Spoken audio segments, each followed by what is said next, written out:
섬김으로 세우는 나라라는 제목으로 마이크 소리를 조금만 올려주시기 바랍니다.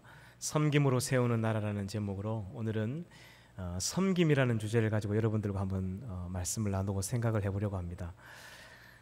여러분, 우리가 잃어버린 예수의 정신이 하나가 있습니다. 그것은 섬김이죠. 가장 중요한 예수 정신, 그것은 섬김의 정신입니다. 여러분, 예수님이 이 땅에 오셔서 하셨던 일들을 가만히 생각해 보면 저는 개인적으로 딱 한 가지 단어가 떠오릅니다. 섬김. 예수님 자신도 당신이 이 땅에 오신 이유를 이렇게 이야기하죠. 인자가 온 것은 섬김을 받으려 함이 아니라 오히려 섬기려 하고 내 생명을 내어놓으며 너희들을 섬기러 왔다. 이게 예수님의 답변이죠. 예수님은 이렇게 말씀만 하신 것이 아니라 정말로 자기의 생명을 바쳐 섬기셨습니다. 하나님의 나라는 이런 섬김과 헌신을 통해 세워져 가고 확장되어 가고 전파되어져 가는 것 같습니다. 오늘 함께 읽은 이 마가복음 10장에는 예수님의 제자들이 권력을 얻고 싶어서 이런 이야기를 하게 됩니다. 야고보, 요한이 예수님, 하나님이 영광 중에 임하실 그때에 나를 하나님의 오른팔로, 나는 하나님의 왼팔로 그 하나님의 왕자 오른쪽 왼쪽에 앉게 해 주십시오. 이렇게 부탁을 하죠. 이 말을 듣고 있던 예수님의 제자들이 좀 언짢아해요. 그리고 화를 냅니다. 본문에 보면 화를 냈다는 표현이 나오는데 아마 베드로가 화를 냈을 것 같아요. 굉장히 기분이 안 좋은 거예요. 당신들만 그 하나님 오른편에 왼편에 앉으려고 하느냐, 이제 그런 마음이었겠죠.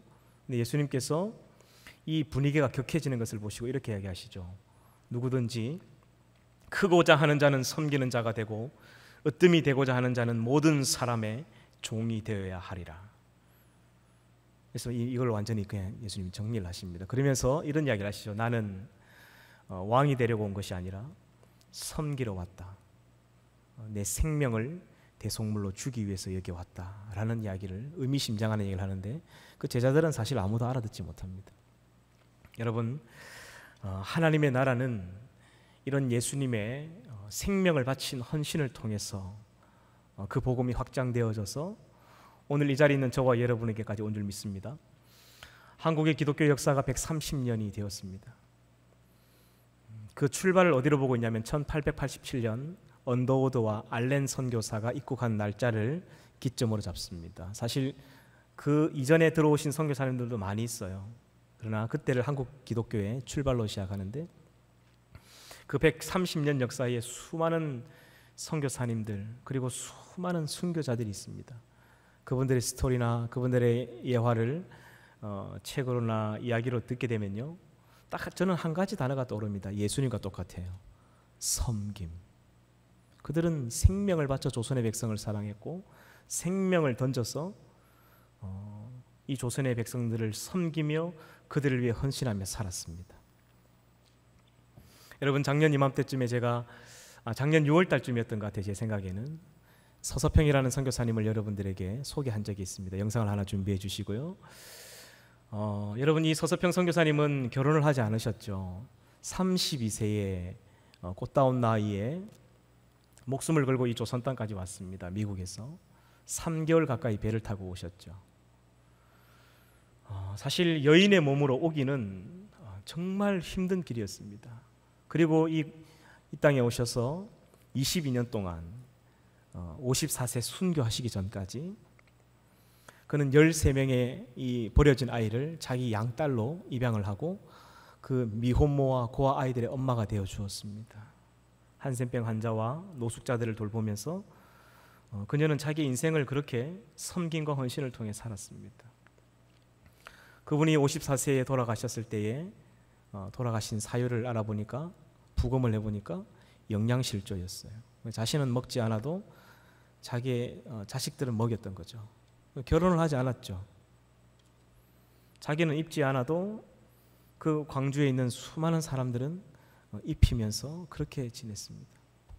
그분이 돌아가셨을 때 광주에 통곡 소리가 끊어지지 않았다고 하죠. 최초의 국빈장이 이루어졌습니다. 나라의 대통령이 돌아가야 국빈장이 이루어지죠. 그 광주의 어머니라는 닉네임이 있다고 합니다. 영상을 잠시 한번 보도록 하겠습니다.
조선의 작은 예수 서서평이라는 책에 보면 선교사님은 평소에 몸이 많이 아프셨다고 해요.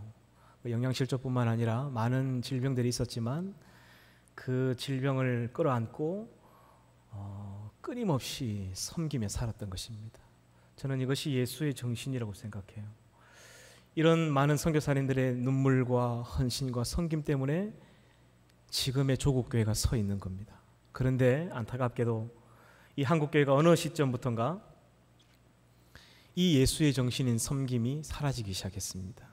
교회끼리 누가 더 인원수가 많은가를 경쟁하기 시작했고, 네 교회가 크냐 내 교회가 크냐, 십자가가 어느 교회가 높으냐 어느 교회가 건물이 크냐, 이것을 경쟁하듯이 교회가 달려가기 시작했습니다. 그때부터 교회는 사회로부터 손가락질을 받기 시작했고 지금까지 온 것입니다. 우리가 회복해야 될 가장 중요한 예수의 정신은 저는 이 섬김의 정신이라고 생각합니다.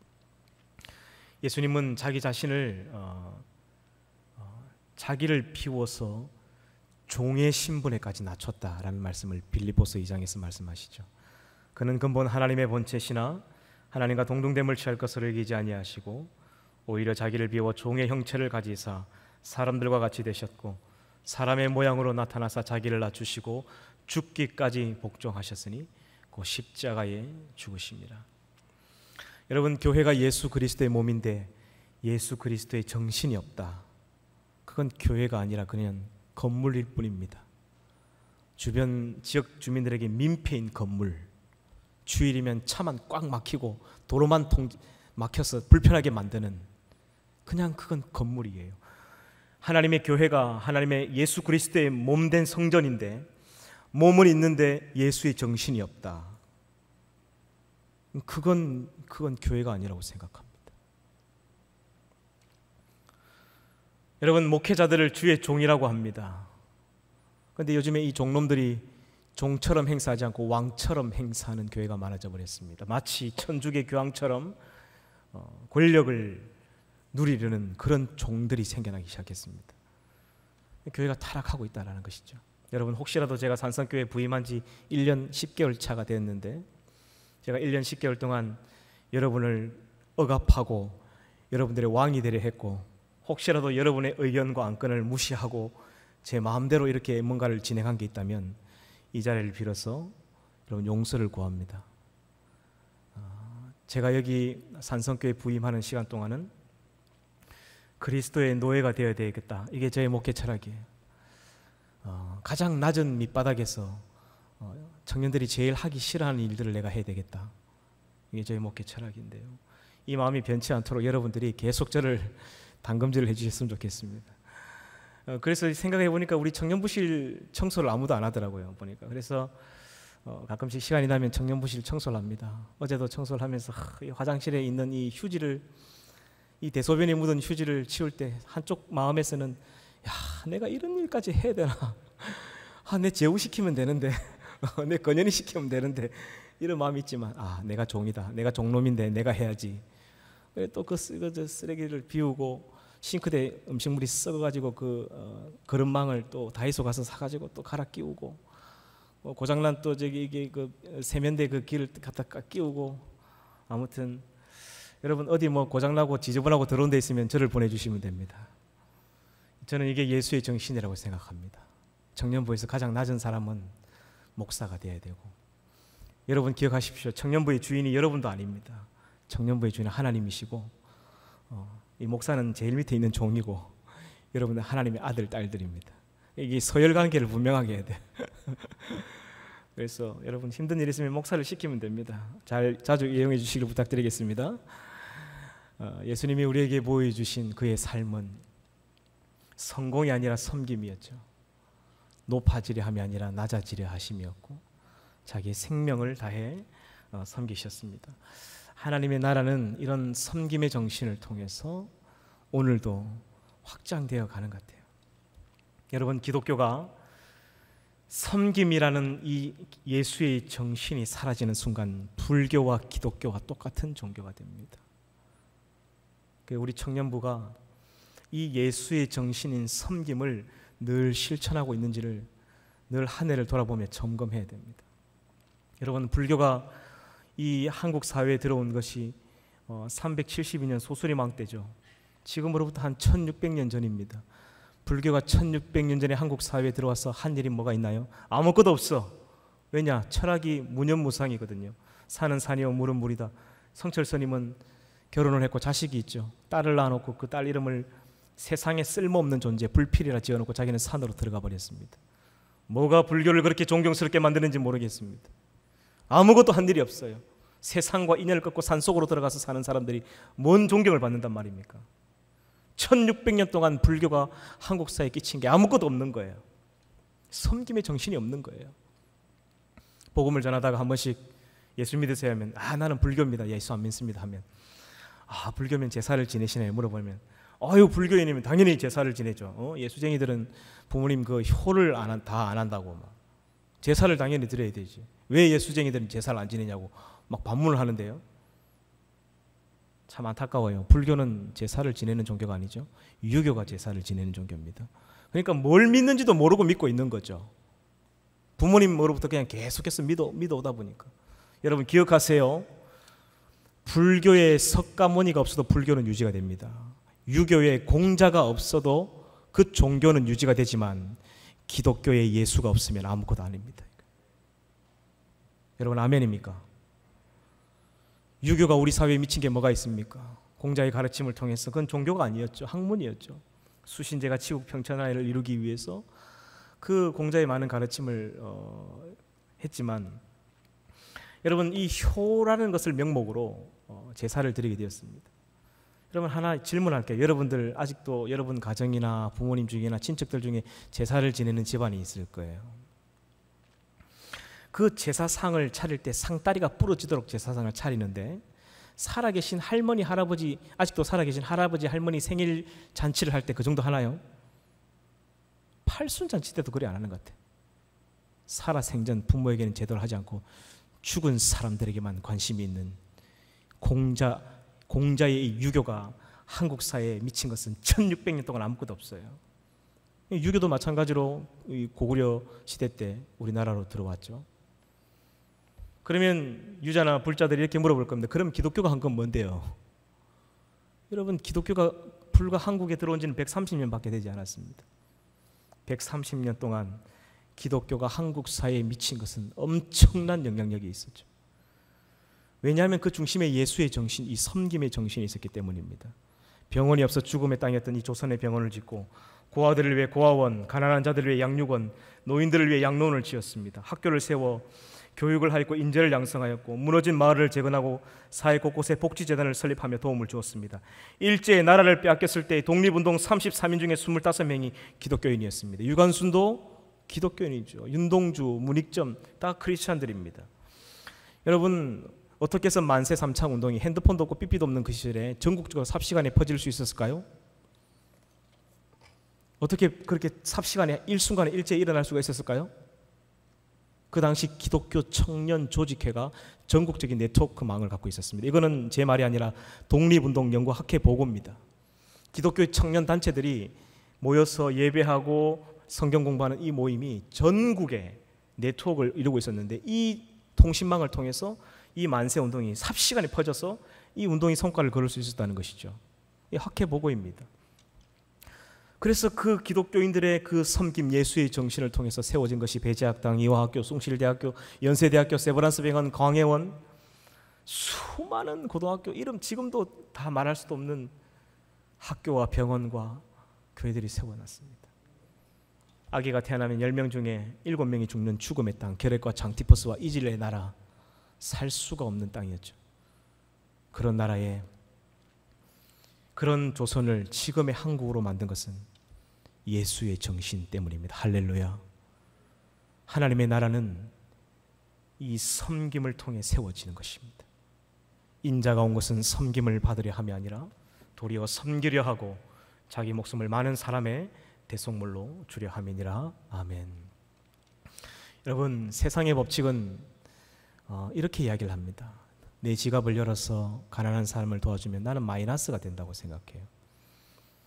남을 위해서 내가 헌신하고 남을 위해서 양보하면 나는 가난해지고 나는 없어지고 나는 부족해진다고 말합니다. 하지만 하나님은 정반대 이야기를 하십니다. 하나님의 법칙은 나눌수록 커지는 법칙이죠.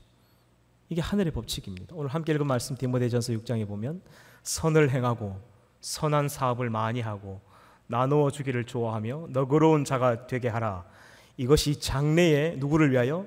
자기를 위하여 좋은 터를 쌓아 참된 생명을 취하는 것이다. 그러니까 이런 나눔과 섬김과 너그러운 자가 나누어 주기를 좋아하는 자는 결국 하나님께서 장래에 그 나눔을 했던 그 사람들의 삶을 보장하신다는 거예요. 그 좋은 터를 예비하신다는 거죠. 할렐루야. 나누어 주기를 좋아하며 너그러운 자가 되면 하나님께서도 갚아주신다는. 여러분 제가 말씀을 준비하면서 저의 살아온 삶을 쭉 한번 돌이켜 보았습니다. 지나온 사역지들을 생각할 때마다 이 하늘의 법칙, 나눌수록 커지는 이 법칙을 저는 누리며 살았던 것 같더라고요. 처음으로 사역을 나갔었던 부산 범전동에 있는 범전교회가 있습니다. 반지하 5평 개척교회. 거기는 목회자의 사례가 없어요. 월급이 없다는 이야기죠. 내 돈 내어서 내가 교회를 가고 내 돈 내어서 아이들 간식을 사 먹이고 엄마 아빠가 없는 고아이들 모아서 라면을 내 돈 주고 사서 먹이고 학교 앞에 가서 아이스크림 쭈쭈바, 학교 앞에 쭈쭈바 그때 100원 했거든. 애들 사서 먹이고 전도하고 그렇게 이제 그렇게 하면서 지냈는데요. 제 주변에 있던 많은 같은 신학 공부를 했던 전도사님들은 야 진실아 니 거기 있지 말고 좀 더 큰 교회 가서 한 달에 60만 원씩 사례 받고 이렇게 사역해라. 그렇게 말하는 분들이 꽤 있었습니다. 근데 그 아이들을 놔두고 갈 수가 없더라고요. 그래서 2년 동안 거기서 봉사한 후에 군대를 2년 동안 갔다 오고 나서 또다시 들어가서 그 개척교회에서 제가 3년을 군대 시간 포함하면 한 5년 가까운 시간을 거기서 제가 보냈는데요. 단 한 번도 부족하다는 것을 느껴본 적이 없습니다. 단 한 번도 돈이 없어서 뭔가 내가 부족하다는 걸 느껴본 적이 없었던 것 같습니다. 아이들에게 나눠주는 것이 너무나 큰 기쁨이었습니다. 부모들이 없는 고아들이 거의 80%였습니다. 한 끼 라면 끓여서 같이 3, 3, 5 둘러 앉아서 먹으면 그렇게 행복할 수가 없었어요. 교회 갈 차비가 없어가지고 어떨 때 발을 동동 구르고 있으면 참 희한하죠. 하나님께서 천사 같은 누군가를 보내가지고 차비를 해결해 주시고 생활비를 해결해 주시고 학교 등록비를 해결해 주시고 하나님께서요 절대 공짜가 없습니다. 나눌수록 더 많이 채워주시고 나눌수록 더 풍족해지는 이 하늘의 법칙을 누리며 사시는 저와 여러분들에게 바랍니다. 그렇게 한 3년 정도 개척교회에서 사역하고 나니까 하나님께서 이제 그 다음 교회로 울산에 있는 은광교회를 옮겨주시는데요. 야, 이 울산 은광교회는요 너무나 풍족한 교회예요. 제가 어린 나이에 제가 전도사로 갔지만도요 3년 동안 토요일 저녁에 이제 전사님이 와서 자고 그 다음날 예배를 드려야 되기 때문에 아침 한 6시쯤이 되면 한 집사님이 자기 차를 딱 몰고 와요. 그리고 교회 앞에 딱 댑니다. 전도사님 갑시다. 3년을 하루같이 아침 식사 대접한다고. 제가 뭔데 그렇게 밥을 사주시는지 몰랐어요. 시간이 흐르고 그렇게 이 말씀을 준비하면서 시간을 돌이켜보니까 그 개척교회에서 그렇게 힘들게 어렵게 그들을 위해서 하나님 베풀고 나누는 그것을 잊지 않으시고 그 은광교회 가서 하나님께서 참 많은 사랑을 받게 하셨던 것 같아요. 여러분 명절이 되면요 제 차에 이 트렁크에 이 명절 선물이 다 들어갈 자리가 없었어요. 그래서 이제 학교 기숙사에 같이 있던 신학생들은 저보고 부르주아라 그랬어요. 부르주아 전도사. 어떤 사람은 나이가 돈이 많은 줄 알았대. 맨날 와가지고 막 와이셔츠 같은 거 나눠주고 막 넥타이 나눠주고 그러니까 이 사람은 돈이 굉장히 많은 사람인 줄 알았대. 개뿔 하나도 없는데 근데 하나도 없는데 너무 부유한 사람처럼 지냈습니다. 하나님께서 그렇게 채워주시더라고요. 토요일 저녁이면 아이들을 모아서 중고등부 아이들을 모아서 1년 360일 한 주도 안 빠지고 항상 기도회를 했습니다. 한 2시간씩. 그때 아이들이 은혜를 많이 받아서 목회자가 된 제 제자들이 많아요. 끝나고 나면 항상 치킨을 사 먹이든지 가다가 항상 떡볶이를 사 먹여서 집에 보냈습니다. 그러면 그 부모들이 전도사님 돈이 어디 있냐고 하면서 어떤 분들은요 나중에 등록금을 저 대신 내놓고 영수증을 주더라고요. 등록금 영수증을. 목사님, 전도사님 등록금 냈으니까 신학교 열심히 다니세요. 와, 어떤 분들은 책값 하라고 챙겨주시는 분들. 나는 아이들에게 얼마 주지 못했는데 하나님께서 딱 30배, 60배, 100배라는 말이 정확하게 맞더라고요. 나눌수록 커지는 법칙. 하나님의 법칙이에요. 섬길수록 더 받는 은혜. 하나님이 이것을 제 삶으로 피부로 느끼게 해주셨습니다. 그 이후의 사역지도 마찬가지예요. 그 다음 사역지 울산에 있는 대형교회에서는요 걔가 교육전도사로 있었지만 김해에서 울산까지 평일날 목요일이면 전도하러 학교 앞에 전도한다고 버스를 타고 한 2시간씩 오니까요 어떤 권사님이 차를 한 대 사주시더라고. 우리 전사님 그냥 이렇게 힘들게 안 되겠다고. 야, 참 이런 하나님의 은혜를 누리며 지나온 사역들을 지금까지 하고 왔어요. 그렇게 흘러 하나님께서 이렇게 좋은 산성교회, 다른 교회보다 훨씬 더 사례가 많은 부족함이 없는 교회로 하나님께서 그렇게 기억하고 하나님 보내주시는 것 같아요. 우리는 망각의 동물을 잊어버리지만 하나님은 절대 잊지 않으시는 것 같아요. 누군가를 위해 섬기고 헌신하는 것을 하나님은요 영원히 잊지 않습니다. 기억하십시오. 제가 마지막으로 오늘 얼마 전에 있었던 한 이야기를 끝으로 이제 말씀을 마무리하려고 합니다. 여러분, 하나님의 나라는 섬김을 통해 확장되어 가고 섬김을 통해 커져가는 거예요. 복음도 마찬가지예요. 말만 예수 믿으세요 하고 가는 게 아니에요. 내 삶을 통해서 섬김과 헌신을 통해서 하나님의 나라는 흘러가고 확장되어 가는 것입니다. 얼마 전에 제가 너무나 참 감동이 되는 일이 있었는데 우리 청년 중에 한 명이 저를 찾아왔어요. 목사님 좀 잠시 만나달라고. 그래서 만났는데 절대로 자기 이름을 안 밝혔으면 좋겠다 이야기를 하더라고요.